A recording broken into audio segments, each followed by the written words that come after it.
live.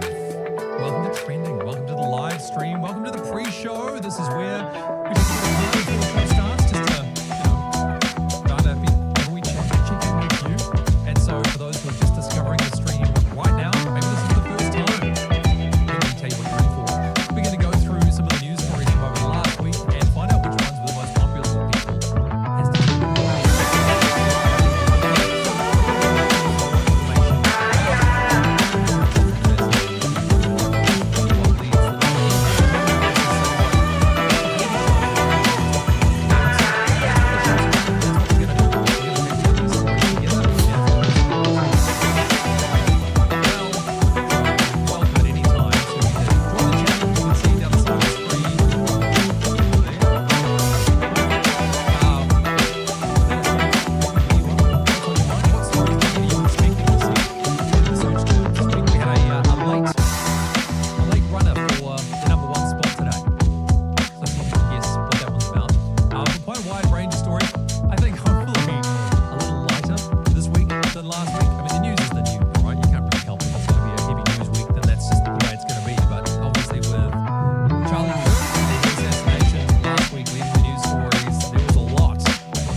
hello again, friends. Thanks for bearing with us on that one. Live streaming on the radio. Hey, what a pleasure, what a privilege it is. Welcome to Trending. Great to have your company, especially you, Josh Beatty. There we go. We're Here all we are. in business. Oh, look, you were freaking out, but look, it all turned out, didn't it? I wasn't freaking out. You were just tearing your hair out. You were saying words we shouldn't say around here. You were throwing things at the walls. I was making up stories about things that weren't happening. Yeah, no, we're good. We're good. Welcome to this live stream, guys. We're going to dive into trending in a moment. If this is your first time on the live stream, what a chaotic introduction this has been. So not only do we do the show live on the radio, but this happens too on YouTube, on Facebook Live. You can watch along because we'll be playing some clips that go with a lot of these stories. But most importantly, it's a way that you can watch the show with us and share your thoughts on things as they emerge, because there's a lot of topics to talk about. And we're really interested in hearing, well, your reactions. Maybe you're going to be surprised by some of these stories, not just what we're talking about, but how popular they were relative to other stories. That's kind of the idea here. And Josh is going to help me do that. Yeah, don't forget, you're also going to help do this by leaving your comment. What do you think about said stories? big or small thoughts, whatever they are, feel free to engage by leaving a comment below. Of course, you're watching on the stream at the moment, so if you want to leave a comment and even just say where you're watching from, we'd love to know what part of the country, or of course, if you're international, where you are watching from. Ooh, I love that. I love the thought of the international viewer. Why not? I mean, look, doesn't news transcend time and space? Space, maybe, not time. I think we kind of move past news. Does it not transcend space? Like it's broadcast. Like, doesn't that kind of? Oh, yeah, you know? yeah, I guess so. This is kind of where I'm going with this. It's very metaphorical today. I was saying earlier on too, nice that we've got a slightly lighter tone. Then last week? Yeah, I mean, look, the news is the news. Like, ultimately, we can't really complain if it's a little heavier than other times. But I will say this one's been particularly... If people are wondering, by the way, whose head that is, that's Justin's head. He's, yeah. G'day, Justin's head. Morning. Morena, my man. Justin's part of our... well, he's head of our digital team, so he helps make all this stuff happen. It's like coordinating the monkeys, as it were. Two of those being here behind the microphone right now. But we're looking all right. We're all okay? Yeah. Thanks, bro. I shall leave. Appreciate you. Appreciate you too, by the way. If you just watched us flip through all the different options of how the stream is presented to you, that's because Justin asked me to just double check that things are working. This is what happens in the pre-show. You know, you get the behind the scenes raw, real show. Raw, the real stuff. This is the real stuff for the real listeners and viewers. But it's not a reel. No. But it's real. It's the real. For real. Welcome to Trending, by the way. If you just click through and you don't know what this is, but you see it maybe pop up before, or you've just seen it pop up now, we're going to take a look back at the week that was in terms of the news stories, but not the ones that have said should be the most popular, the ones that are the most popular due to clicks, usually on Google or, of course, on our major news sites like Stuff or, of course, One News, even going as far as The Guardian. Yep, heading overseas for some of our stories today as well. I find it fascinating just to know what has captured people's attention. And so that's what we're going to look at together. And as we said before, you're going to be sharing a few of your thoughts on all this kind of stuff.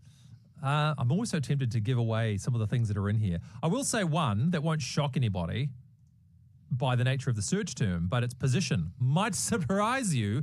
Te wiki o te reo Māori. It has been Māori Language Week this week, concludes tomorrow.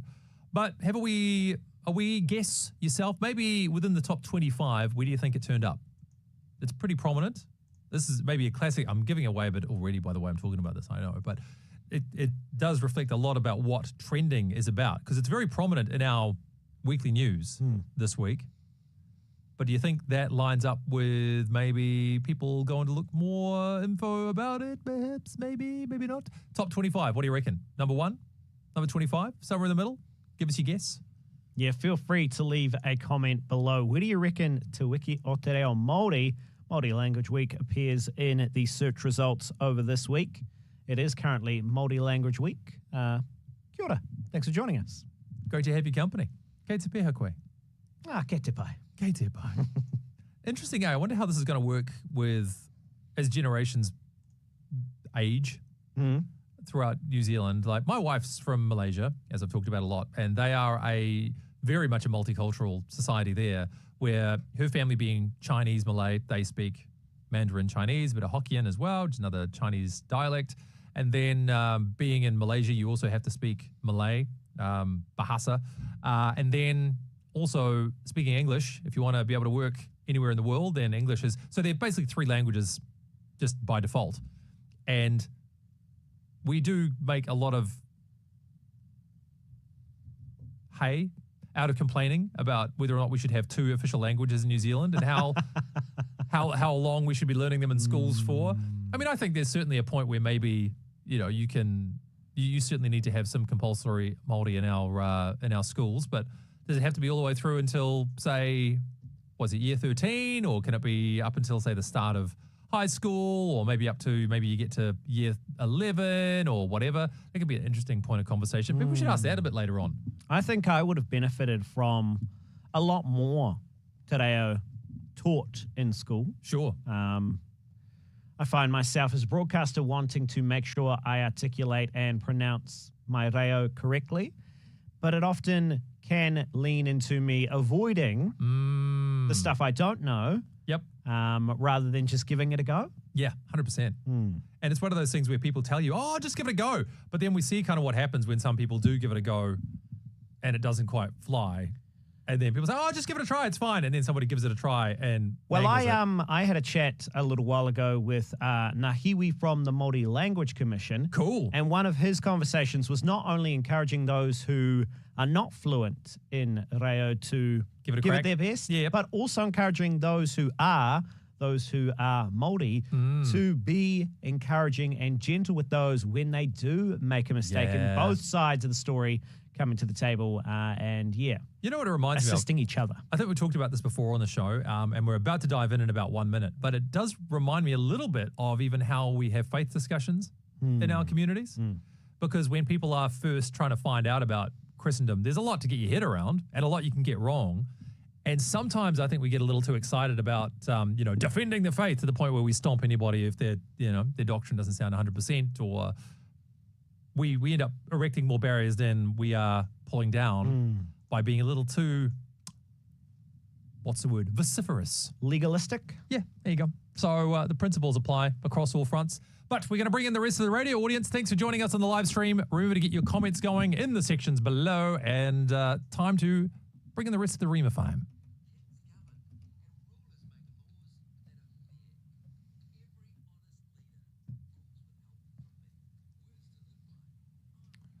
Words you'll find in Proverbs 8:12 to 16. Live on air and online. Trending with Andrew Curtis. Atamaria, no mai haere mai. Welcome to Trending. Here we are on a Friday morning. If it's your first time with us, welcome to the news that Aotearoa has been searching for. Like quite literally, they've been going into Google and trying to find out about the stories that matter most to them. This show is an opportunity to explore that, to find out what matters most to other Kiwis, as opposed to maybe the stories that have led your nightly news throughout the course of the week. Got a really great example of this we're going to be talking about in just a few moments, because how can you be sure, right, that the lead news story on your nightly news bulletin, or maybe the biggest headline on your major news service, lines up with the stuff that people are curious about? Well, because of the algorithm these days, we can find out. We can either go into Google and dig around, discover the most popular search terms, or even go onto these major news services and find out which stories got clicked on the most. So that's the basis for the show today, but there are two very important people for which the show would not exist without. One of those is Josh Beatty, of course. Ooh, I'm a very important person. Super important, mate. Can I guess number 2? Go on then. Is it you listening or watching? Nailed it. Hey, if you're watching, welcome to the live stream. If you'd like to be watching, head to rima.co.nz and click on either the Facebook or YouTube links. If you are listening, welcome as well. If you want to comment, text 8168 with the keyword Rima, or if you're watching, a comment below will do. We'd love to know what you think about the trending stories we're about to get into. The whole reason we came up with this show and live streamed it the way we did is we want to take radio and multimedia to the next level, and you're a part of that. So it's kind of cool. Kind of cool to be a part of the frontiers of radio and broadcasting. The frontier. Kind of cool, right? So let's take a look then at the most popular news stories from this week. Trending with Andrew Curtis. And where to begin? Well, why don't we start off with stuff.co.nz. And this is one of the biggest news services in Aotearoa, second only to the New Zealand Herald. And this is an interesting story, especially when it comes down to the law and media ethics relating to the Tom Phillips story. Chaos reigns, Josh. Chaos reigns indeed. Noticing, though, just before we jump into the story proper, that somebody has texted on through, wondering, could the top story this week be Charlie Kirk? Of course, was last week. We'll have to wait and see if that prediction is correct or not. But now back to Tom Phillips. So the story itself, featured on stuff.co.nz, is regarding the suppression orders in effect, I should have said, and people not knowing how to enforce it. So again, a very popular story on stuff.co.nz. Before we speculate any further, here's Lloyd Burr and his take on what's going on with how stuff.co.nz might have got themselves into trouble. Found it. I'm pretty sure this is the garage area where he kept his quad bike and stuff. You can see all the flattened vegetation. People have been trampling all through here. So if we go in here, we might see it.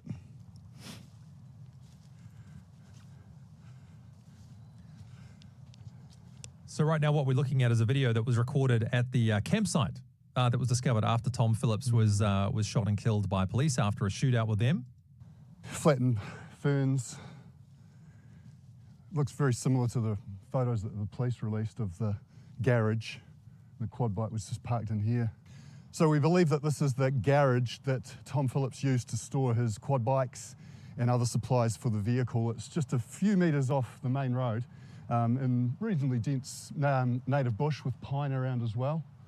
And yeah, it's definitely not anywhere that he slept or anything. It's just a supply storage area.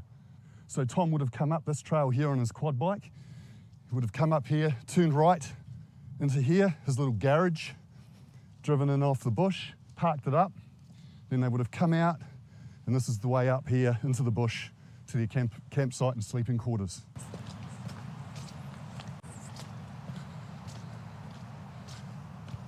Shit.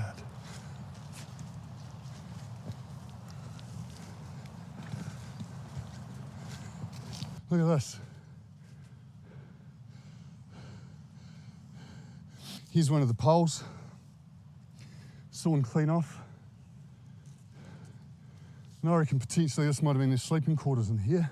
Lots of flattened ferns. Someone's been in here, that's for sure. There's a stream down there, very, very steep, but it's a source of fresh drinking water for them. Wouldn't have wanted to have to go and fetch it if I was one of the kids, that's for sure. It's very steep. I've just been down there. That's why I'm out of breath. A good setup, like they're close to the access. They're close to a main road. They're close to the access track for their garage and their camp. So in and out real easy. So that's a tour of the camp itself, but how did stuff.co.nz get themselves into trouble? Well, what's happened in the Tom Phillips case is there's a very strict injunction in place which suppresses the publication of specific details about the case. So, as has been reported by stuff.co.nz, New Zealand-based media are abiding by court orders, but there are people posting suppressed information in comments on like TikTok and Facebook and Reddit and X, formerly Twitter, also Instagram. So, what are the punishments for breaching these kind of suppression orders? It's been alleged too that in Stuff's coverage of the Tom Phillips case, they're also guilty of doing this. One of their counter arguments has been in regard to the public interest around these stories, though I have seen those with more strict legal definitions saying that, well, you can have all the best of intentions in the world, but these court suppression orders exist for a reason, and Stuff may well still be guilty of breaching it. Well, this is a carry on from what we talked about last week on the previous episode of Trending, where I don't believe it was Stuff particularly, but a documentary is or was in the works on Tom Phillips and the whole story.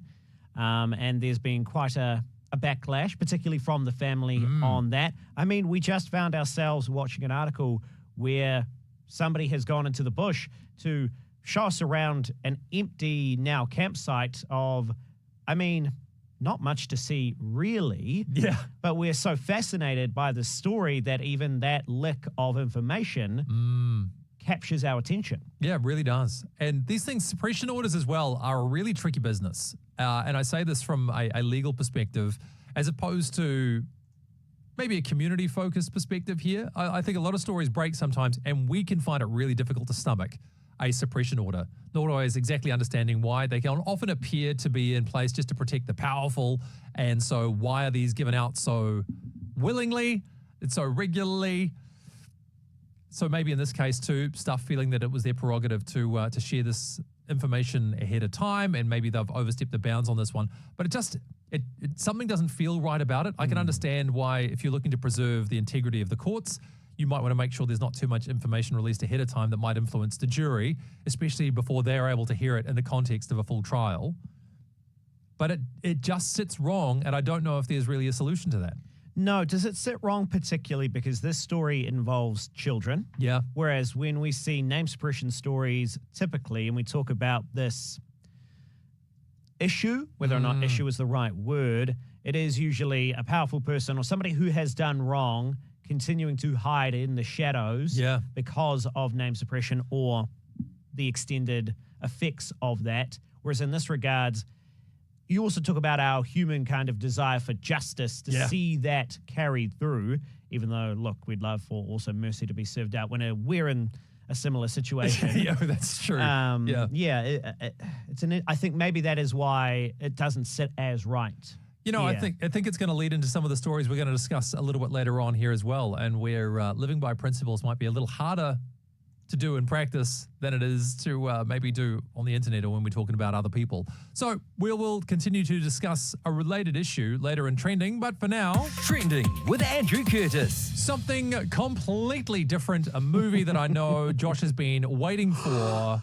He's been hanging out on the edge of his seat after disappointment about the end of the TV series for The Summer I Turned Pretty. A finale movie is on the way. Yeah, so we obviously, the two of us, we're the best people to talk about The Summer I Turned Pretty. We know exactly what it's about. Man, you're just going to get the most in-depth and just rich analysis. Yeah. I'd have to say in my personal case, it took more than a summer. It took more than a summer to turn pretty. It was not one summer. So in that respect, I can't really relate too strongly. It was more of a decade or two later, but nevertheless, it's still happening anyway. Let's catch up a few of you then on what's going on here. Here's an update from E! News about the finale movie. By the way, The Summer I Turned Pretty, the number 25 news story in the country this week. So mums of teenage daughters in particular might feel like it's the number one story after the fuss that's been created around that little subgroup. Here's what E! News had to say. Belly's journey isn't over. Oh, Amazon delivers a shocker for the fans of the hit drama series The Summer I Turned Pretty, revealing that a movie has been greenlit following the finale of season 3. While exact plot deets about The Summer I Turned Pretty film have not yet been revealed, Amazon does say that author and showrunner Jenny Han will return to write the script for the film. The project's announcement was made at the finale party for the show in Paris, France. By the series finale, Belly Conklin was thankfully no longer on the other end of a very complicated love triangle with brothers Conrad Fisher and Jeremiah Fisher that spanned a trilogy. The Summer I Turned Pretty, It's Not Summer Without You, and We'll Always Have Summer. Taking place over almost a decade with a 4-year time jump during the season 3 premiere and an approximately year skip during the 10th episode, Belly found herself in a short but passionate relationship with Conrad before she dated and got engaged to Jeremiah. Scandal. This is what's influencing our youth, ladies and gentlemen. Rise up. We won't stand for this any longer. Oh, the absolute state of it. Okay, so look, this is the most recent youth book / series / movie. So it is number 25 trending over the week that was, hence why we're talking about it here on Rima. A lot of teenagers out there, if you're a parent right now, are going to find themselves probably exposed to this, interested in this. I know that some mothers here at work have been watching it with their children in order to maybe provide parental guidance. That's you know how it says parental guidance recommended? Yeah, That's actually a thing you should probably do. Yeah, but they're going to be taking an active interest in this because it's going to be in front of them. Yeah. Actually, just looking at the comments, by the way, on this video. Thanks for this. Just hope it shows their wedding along with family and friends and cast relationships. Another saying, this is very much needed. Just finished season 3, so this is great news. The real question is, when will it be released? Goodness me. Look, it's not. We're not the target demographic. Let's be honest. That's true. You ever dated sisters in the same family? No. What? Hang on a minute. No. Well, before I met my lovely wife. Yes. Of course, we met online, so we were online dating. I met a girl previous to her, went out on a date, nothing happened, moved on. Was then again on the apps. I was like, oh, same girl. Oh, but we already had a date and already said, oh, no, thanks, we'll move on. Turns out twin sister. Oh, no way. Yeah, we did match as well. It didn't go anywhere. Yeah.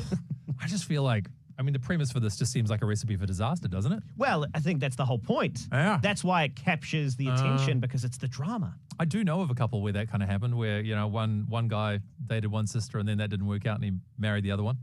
But I don't know, man.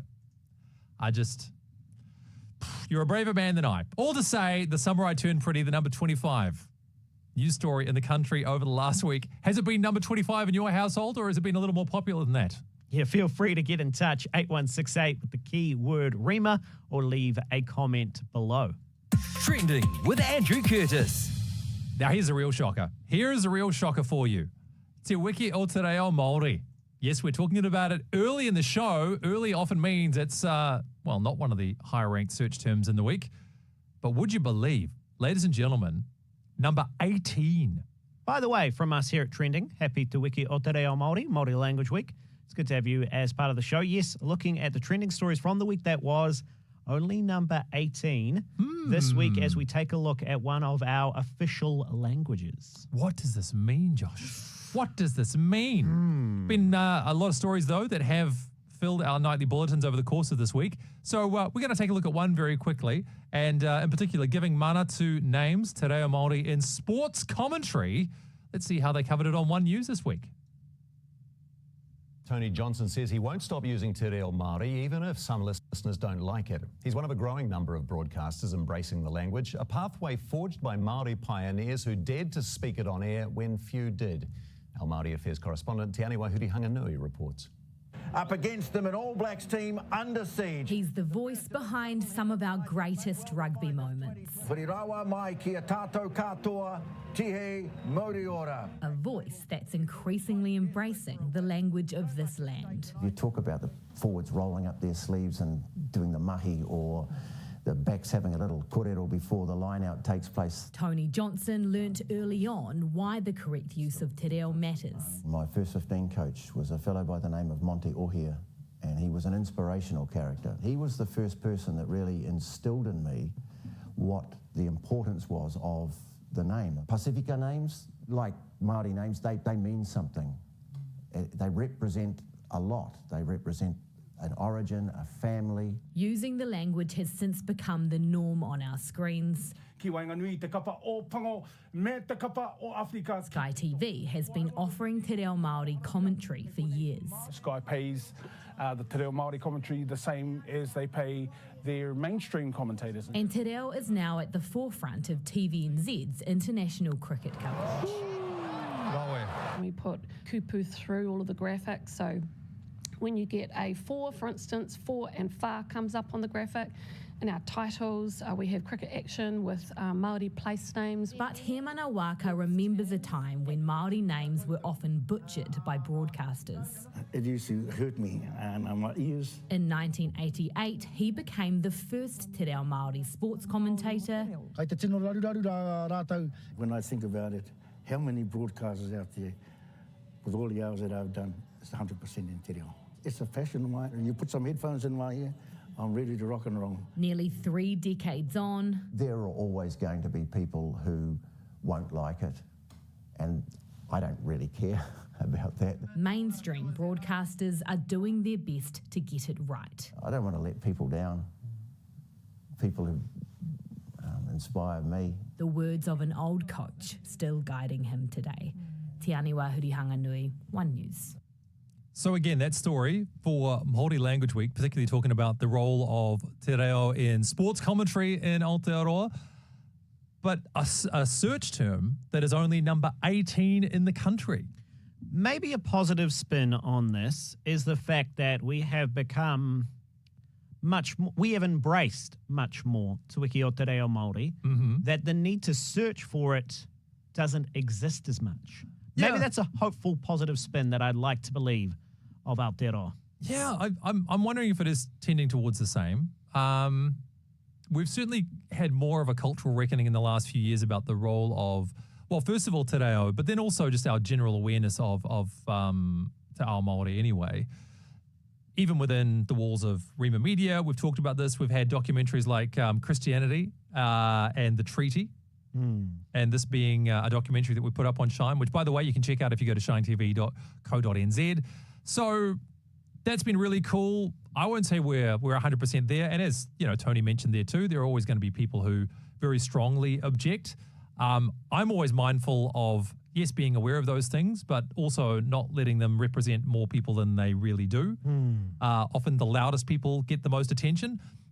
It doesn't seem to be, well, as you mentioned, I think too, it's becoming more and more a part of just our national identity too. So maybe it is something that people don't feel the need to search for more information specifically about. It's just something that we do around here. Yeah, it's wonderful. And we also spoke actually in the pre-show, which, by the way, if you want to be a part of the pre-show or the live stream, rima.co.nz, click on either the Facebook or YouTube links and feel free to leave a comment about any of the stories we're talking about. We talked about this in the pre-show, that often those who are not fluent reo speakers or are still learning, are still on their te reo journey, that often we will shy away from the mistake because, as was spoken about in that story, it is honoring, it is trying to respect, and then we feel we are doing the exact opposite when we make a mistake. But the understanding that typically learning is hard. Learning anything is a difficult journey. I myself am still making errors, but doing my best. And it's even harder when they say, look, there's this microphone in front of you and this is going to go out to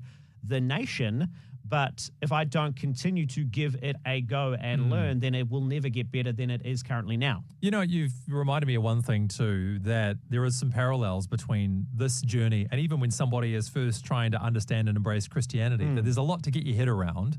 And there are those of us who, you know, very zealously want to defend the faith at every step. And when you hear somebody trying to feel their way around different things, you can correct people all day long if you want to. What I would say, actually, again, to those who are learning te reo, similar to those who are, say, learning about the faith right now, is sometimes you also have to learn to disregard the one or two negative voices that might come your way, because they're also the ones that we latch on to. My experience has always been for learning te reo that most Māori speakers are very gracious, very encouraging of you giving it a crack. You will get the odd person who has a bit of a go at you in the same way that when you're trying to get your head around what it means to be a Christian and how that relates to the rest of your life, that you'll run into those one or two people who risk, dare I say, spoiling the whole experience for you. You got to learn how to put those people in a box. It's like, that's okay. That's just one loud person who doesn't represent everybody else. So be encouraged either way, whether you're learning about te reo Māori or learning about maybe your potential for a relationship with God and what that means through the promises that Jesus has made for us. Sometimes you got to learn who to listen to and who to ignore. Trending with Andrew Curtis. Let's head to onenews.co.nz for this one. Where would this one rank in our major news services then? Maybe number 3? Ooh. Because I think it is Herald then Stuff. So I'm going to slot them in at number 3. Unless somebody points me in an alternative direction here. But this story also popped up all around the world, and the pageantry of it, in some ways, the ridiculousness of it, but highest honors. What Trump and the King said at a Windsor Castle banquet. Amazing. Amazing images of King Charles and Donald Trump having a wee chat. Good times. Just taking a look through the Google searches, it doesn't actually appear quite highly in that regards, but it was indeed number 1 trending on onenews.co.nz. I think it's similar to that spectacle thing that gets us to click, right? Like if I see Donald Trump sitting down for a chat with King Charles, you're like, that sounds hilarious. That is a sitcom premise. Is that not a sitcom premise? I'm pretty sure the Herald themselves did do a little bit of a cartoon of the King and Donald Trump meeting together, and Donald Trump had the book, The Art of the Deal. Oh, nice. And the King had the book, The Art of the Schmooze, which was had a lot of tabs in it and had been written by many, many, many, many monarchs and other British leaders before him. Oh, that's great. Taking a tab out of the Benjamin Disraeli playbook. That, my friends, is a high-level joke. Just so you know, if you got that one, high five. So, yes, Donald Trump has described his second state visit as one of the highest honors of my life in a speech to a banquet held at Windsor Castle. Right now, taking a look at some of the photos that emerged as well on our live stream. And you're welcome to check those out if you head to the Rima website and click through on the links. Rima.co.nz. Click on either Facebook or YouTube. If you are watching the stream, leave a comment below. If you are listening right now and you want to text on through, 8168 with the key word Rima. This is great too, by the way. In his speech at the dinner, the King marveled at the shared history of the two nations and their strong relationship, which 250 years ago, at the time of America's founding, would have been unimaginable to George Washington and King George. We celebrate the relationship between the two countries that surely neither old George could possibly have imagined. Imagine being relegated to old George. Goodness me.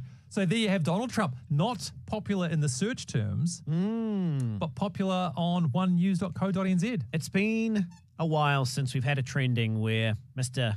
Donald Trump doesn't appear. And still, even though he wasn't officially in the Google Trends, he made his way in today. You can't keep a good man down, or Donald Trump. Trending with Andrew Curtis. It was a joke, everyone, from the joke box. Calm down. Send your complaints to Josh Beatty at No, don't. That's close to my real email. trending.co.nz. There you go. Maybe we should get a We should probably get that. We should get a trending.co.nz, shouldn't we? Yeah.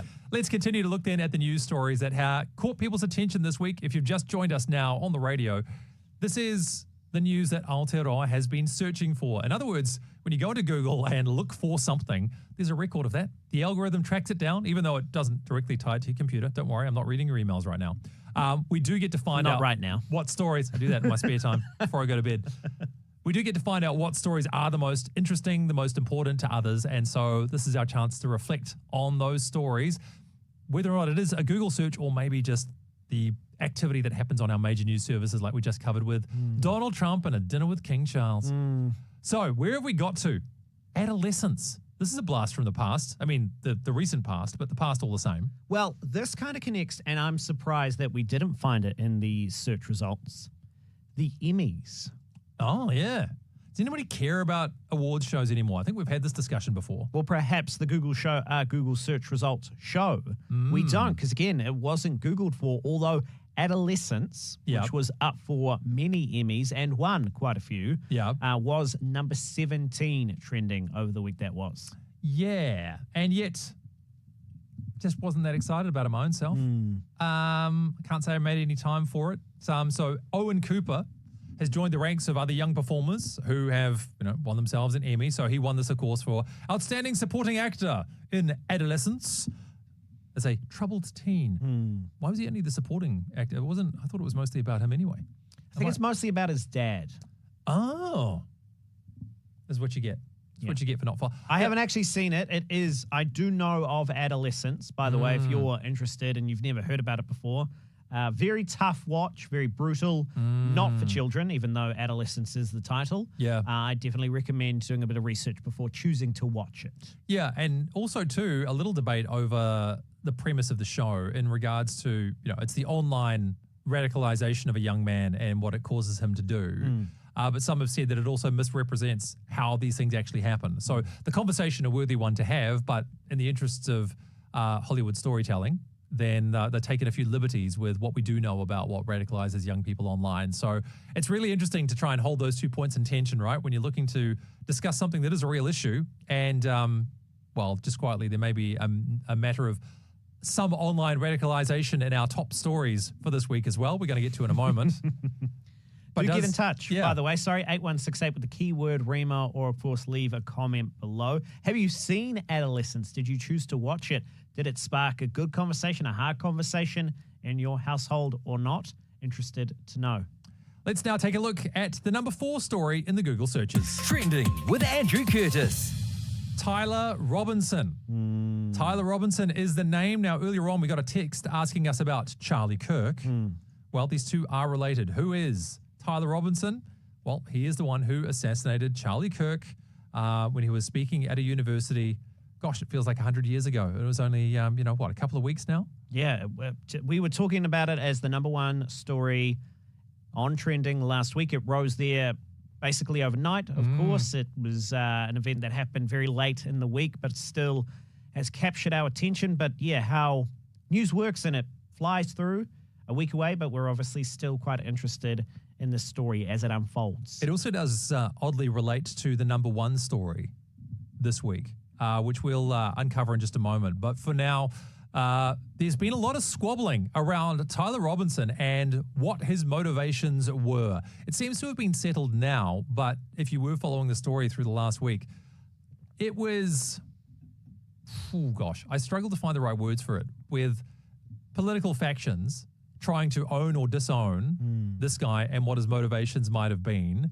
And this Charlie Kirk thing does risk devolving into some cultural... It already has. Cesspool, perhaps? I mean, we wait for our number 1 story, let's be honest. It's directly tied to what we're going to talk about for our number 1 story. But could devolve further. Well, let's take a look then at this story out of CNN, and they were sharing some of the text messages that prosecutors say Tyler Robinson, the Charlie Kirk shooter, exchanged with his roommate. So let's see if that sheds any more light onto his motivations. The roommate told police that the roommate received messages from Robinson about the shooting, and he did provide those messages to police.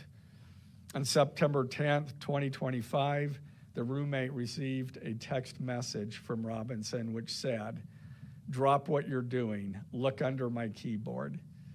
The roommate looked under the keyboard and found a note that stated, quote, "I had the opportunity to take out Charlie Kirk, and I'm going to take it."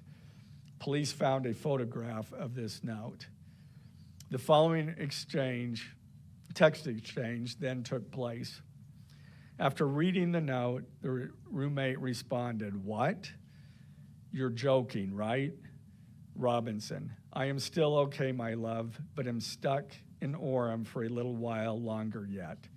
Shouldn't be long until I can come home, but I gotta grab my rifle still.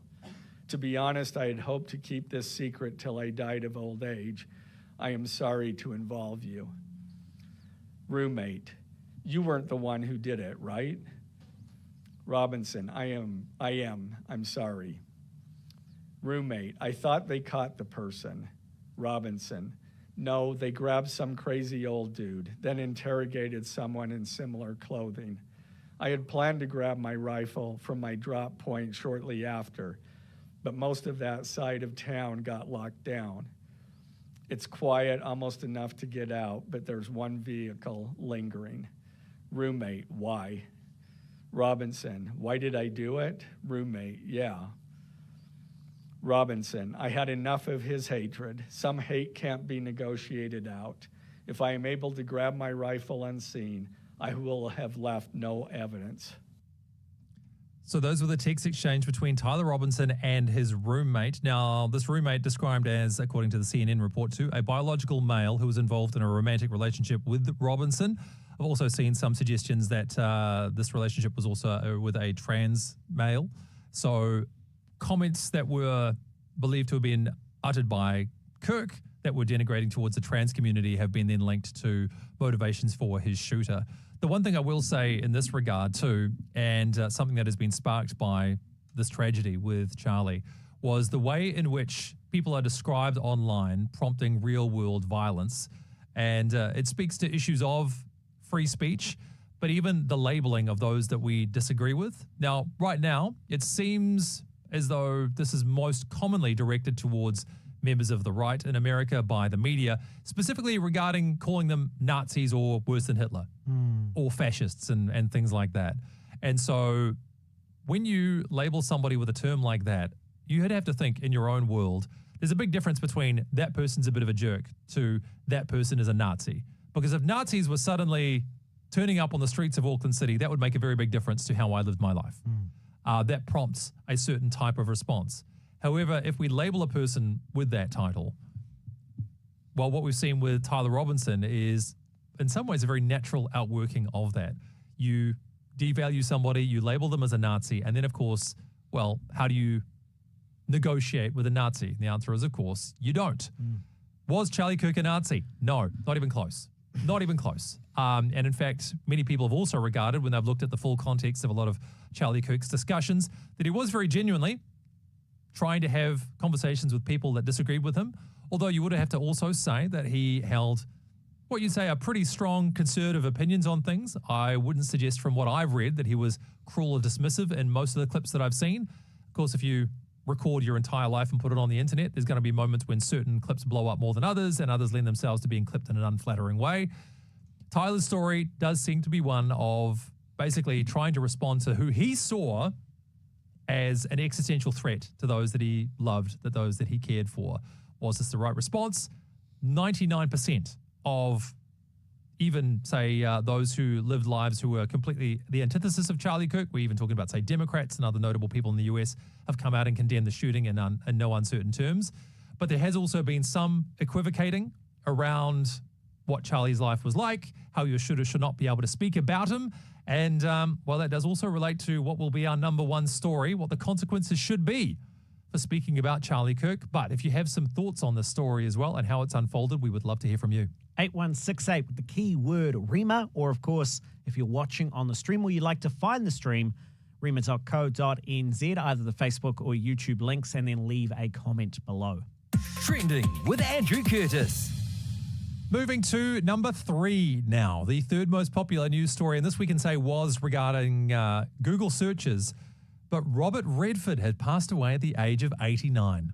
Yeah, now this one seems to be taken even a little bit more personally by a lot of people than other celebrity deaths. Robert Redford, a legend for sure. Yeah, I was trying to think about who the equivalent of Robert Redford would be today. It's kind of like, if you could get somebody to play you in a movie and you wanted it to be done in the most flattering way possible. If you were looking back in, say, maybe the 60s, 70s, for example, in particular, Robert Redford was your boy. Right. That was Henry Cavill, maybe? Ooh. Does Henry, though, have the Robert Redford, like, I thought, showing my age on this thing, that, say, Brad Pitt would have been the earlier edition. But Brad Pitt's also aging out a little bit, unfortunately, when it comes to just the nature of the beast. What are you going to do? So I thought maybe, would it be like a Timothée Chalamet? Yeah. But He's got quite a boyish yeah charm to him rather than come on then. Against him, but a ruggedly handsome. Yeah, more you than know what I mean? Yeah, exactly. That classically Hollywood handsome kind of look that was your Robert Redford. Hey, let's take a look at this quick report from New Zealand Herald before we speculate a little bit further as to why maybe Robert Redford's passing was so impactful for many. The number 3 search term in the country in the last week.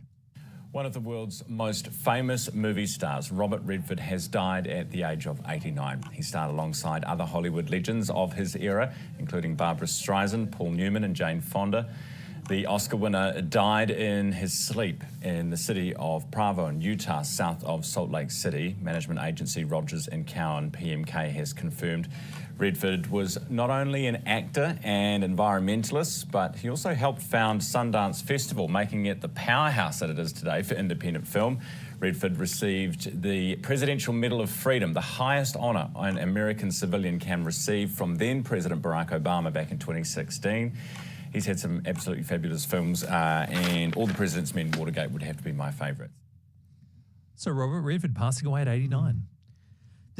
He was known, certainly, for being a lover of the arts. I mean, starting Sundance, and we know now Sundance what it is. Yep. One of the most popular film festivals in the world.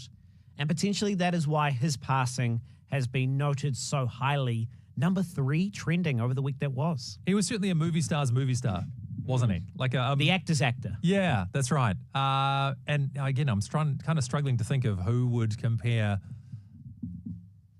in our movies right now. Our movie landscape looks so different now. You know who actually I think is a better equivalent to Robert Redford, but he's also about 60 odd now as well, is Tom Cruise. He would probably have been, he had a bit of a weird patch for a while. Didn't he just? Right. But certainly in terms of like movie star, like that was your boy. I mean, yeah, maybe Brad Pitt, maybe George Clooney. But again, they're getting on. Hugh Jackman. Again, but he's, what? Ryan Reynolds. Ooh. Right.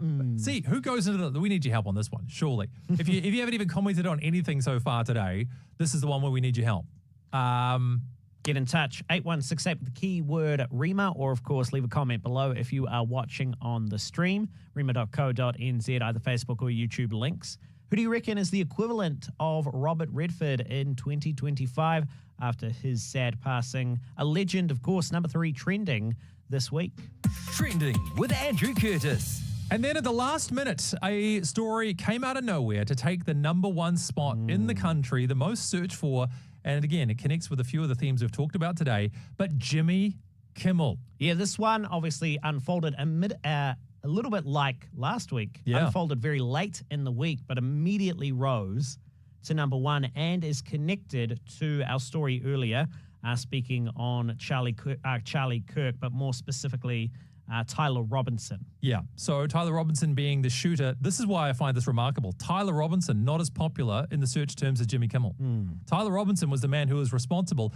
Jimmy Kimmel may have said some irresponsible things, and yet it's caused him to lose his late night TV show. It's been taken off the air.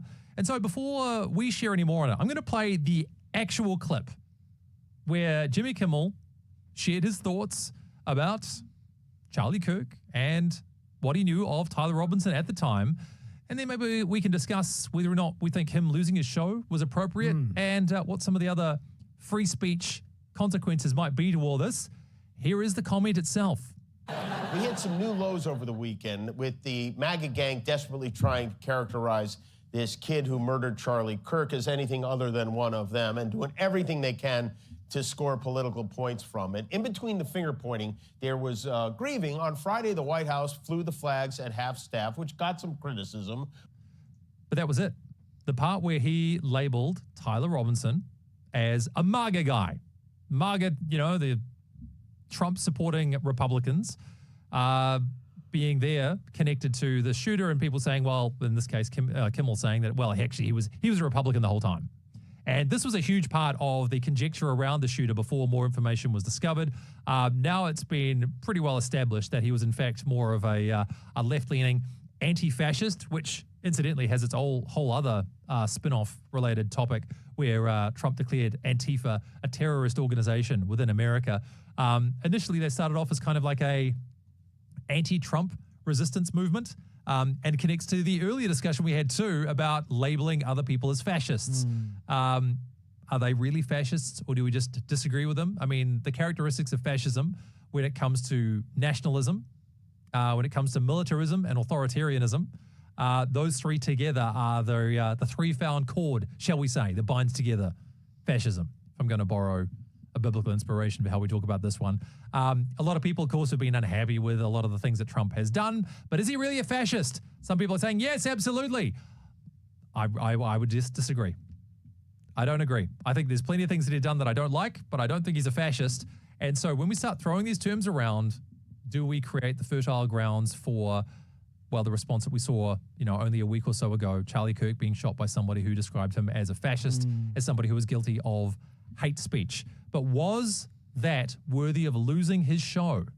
Well, I mean, it was surprising to me when heard the news, hadn't watched the clip, went back, reviewed the clip, and I was waiting for the moment. Yeah.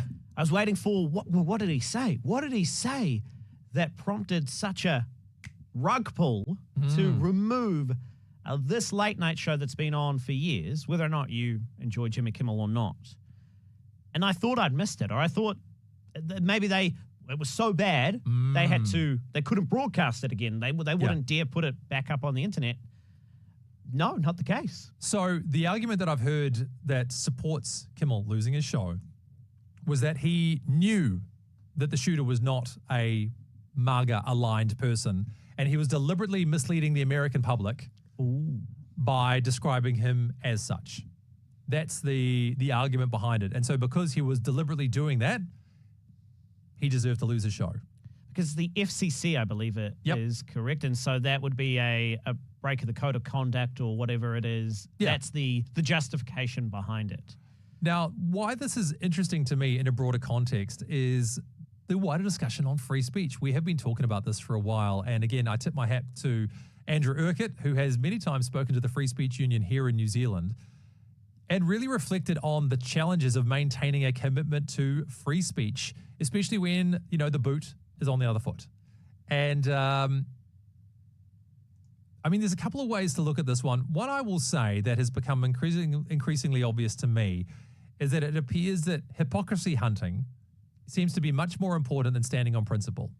And what I mean by that is when these kind of moments happen, depending on what camp you find yourself aligned in, the argument seems to be much more popular to say, oh, well, but what about when you did this, when you were in our position? So, for example, I've seen some tweets from people like, say, Roseanne Barr, the American comedian, who lost her show after some comments that were made that related a, oh gosh, I'd have to remember, at the risk of quoting. I'm not going to quote it specifically, but she made some comment on her show, and then, well, I don't even think it was on her show, but she ended up getting her show cancelled.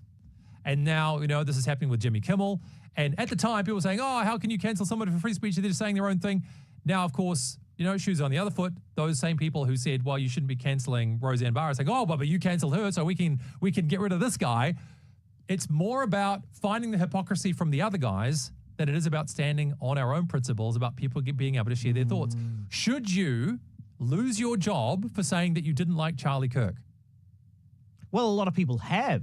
And not even just in media, but just in normal everyday jobs. The evidence has shown that a few people voicing their opinion on the topic of Charlie Kirk have just lost their job in general.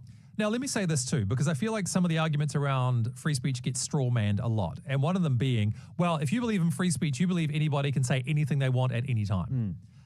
There are a few dimensions to this. One of them being that it really is not the role of the government to constrain your speech.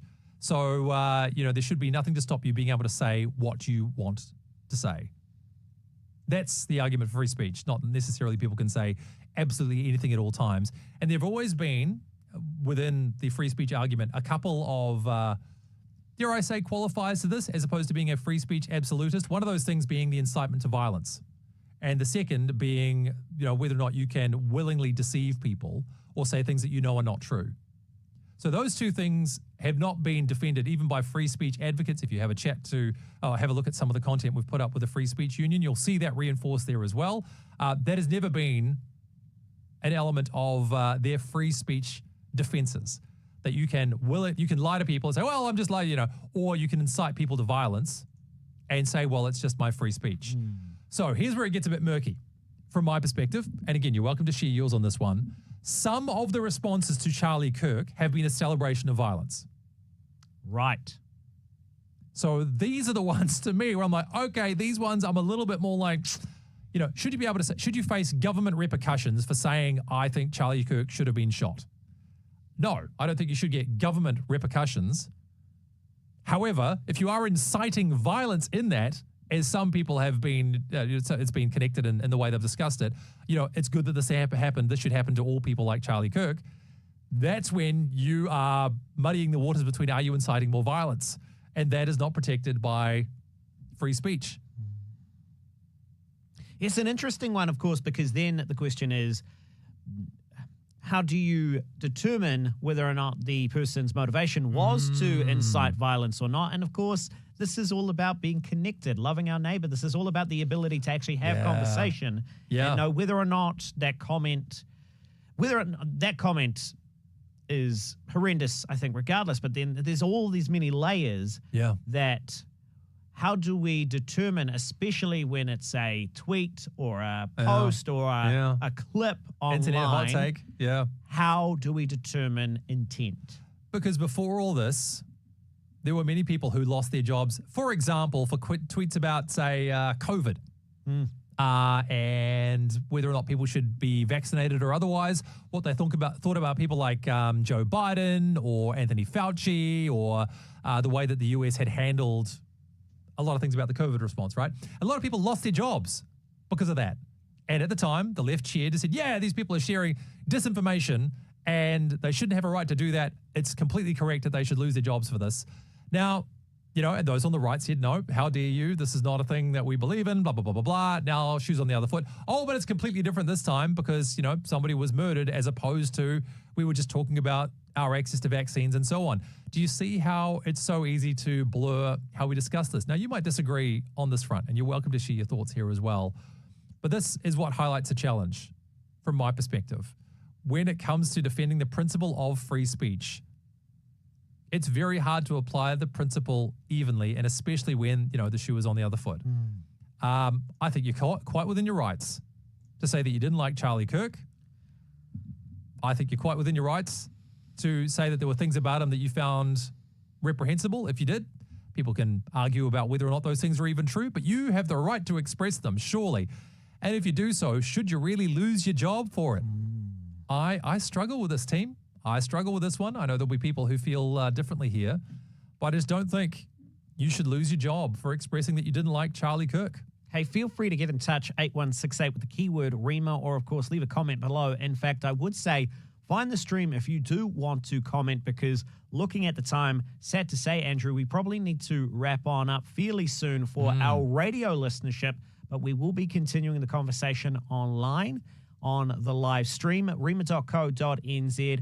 Find either the Facebook or YouTube links, but we will talk more about this. If you've got a thought, if you've got an opinion, we do want to hear it. Get in touch. Yeah, there you have it. So Jimmy Kimmel coming in as the #1 story, even though the name of the shooter was also published this week, and he only came through about number 8? Hold on. Tyler Robinson, number 4. Number 4. Sorry, had to check my notes on this one. So Tyler Robinson, less interesting to people than Jimmy Kimmel. What does it tell you about human nature, man? That's why we do this show. Look at that. Look at that. Tyler Robinson coming in at number 4. Jimmy Kimmel is a bigger news story than the actual shooter in the Charlie Kirk assassination. Recency bias? Maybe. It's hard to know. Look, there's a lot of people who also don't like Jimmy Kimmel. And one of the criticisms of late night comedians in general has been that they stopped being comedians a while ago. And a lot of them got on the anti-Trump, what do they call it? Trump derangement syndrome. Have you heard of this? No. Where people are so like anti-Trump, they can't even think straight anymore. And so everything's just about, oh, well, this is another example of how Donald Trump's the worst person that ever existed. And leads to our other discussions too about how that can potentially lead to violence. But, you know, these guys have done their monologues at the start of their shows for years now about, well, all manner of things. And so now one of them getting their comeuppance is like, ha, nobody liked you anyway, Jimmy Kimmel, get stuffed. So celebrating a little bit of Schadenfreude, perhaps. Same thing happened with Stephen Colbert, of course, having his show taken off air. There are economic arguments as to why these shows were also taken off. It could be possible that I think it's NBC was hosting Jimmy Kimmel. What network was he on? I'm not 100% sure. But they were looking for reasons to get rid of these shows because they're super expensive and not very profitable. So that's also another thing to look for. Were they just trying to find a way to get rid of the man? Could have been true. Did you have any thoughts on this? We're going to stick around on the live stream for a wee while after this anyway. But look, thanks for being a part of Trending today. We've been looking at the news stories that Aotearoa has been searching for. And there was your man, Jimmy Kimmel, coming in at the #1 spot. Thanks for joining us. We'll see you again next week.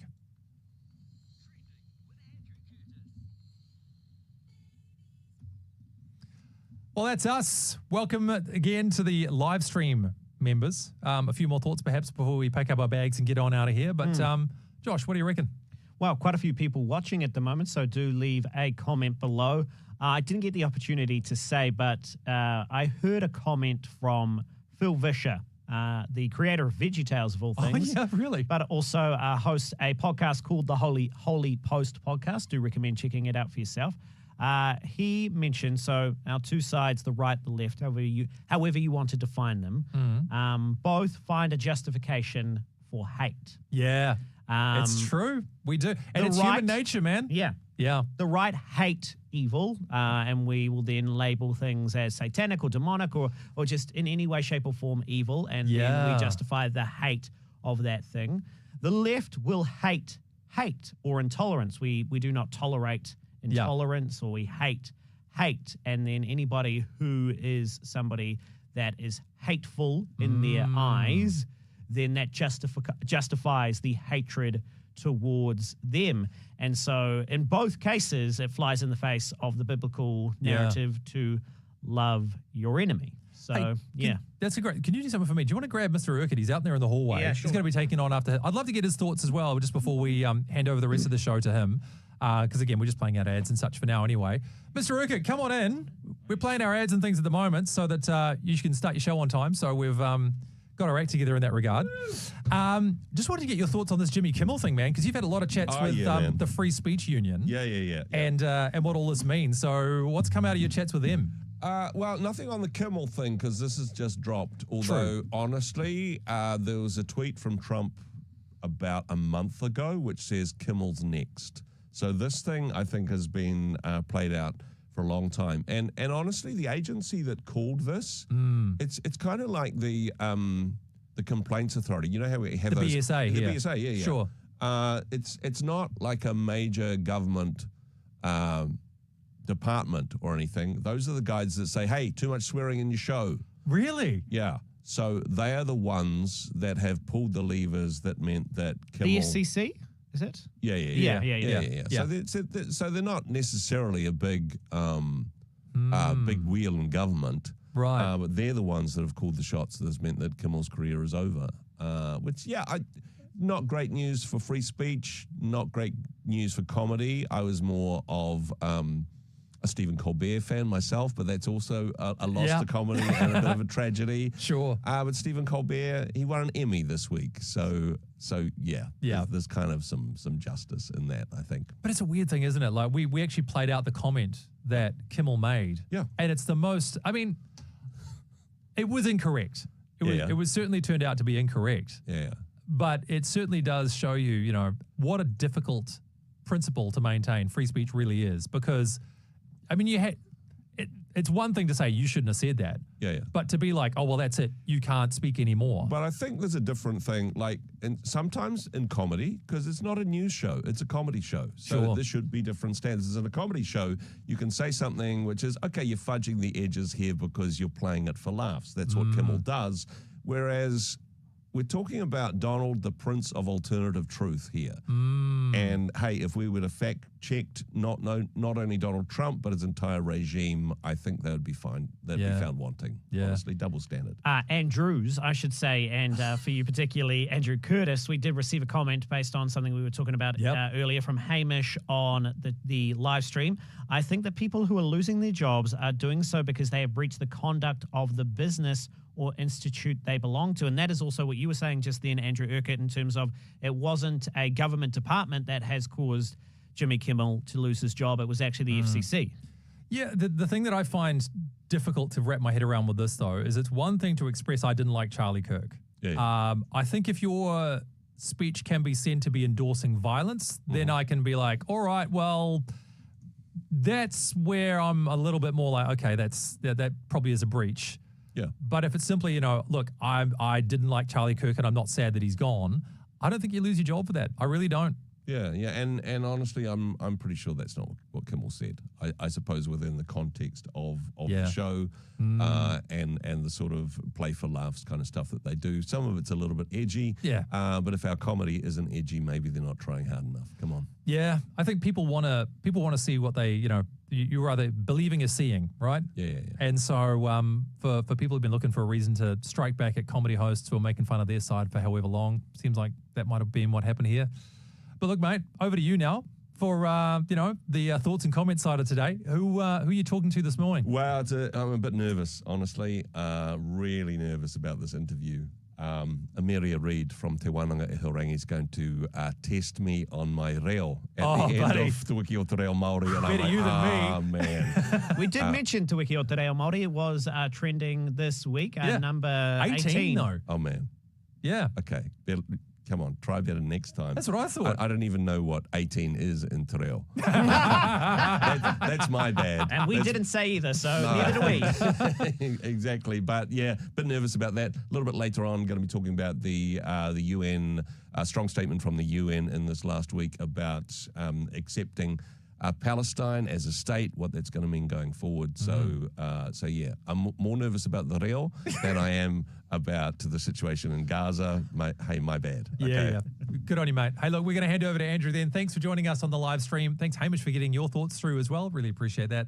And hey, get the word out too. We'd love to hear more people's thoughts as we do the show week to week. But that is us for the week. So we will see you next Friday from 9 when we look at the news that Aotearoa has been searching for. Bye for now.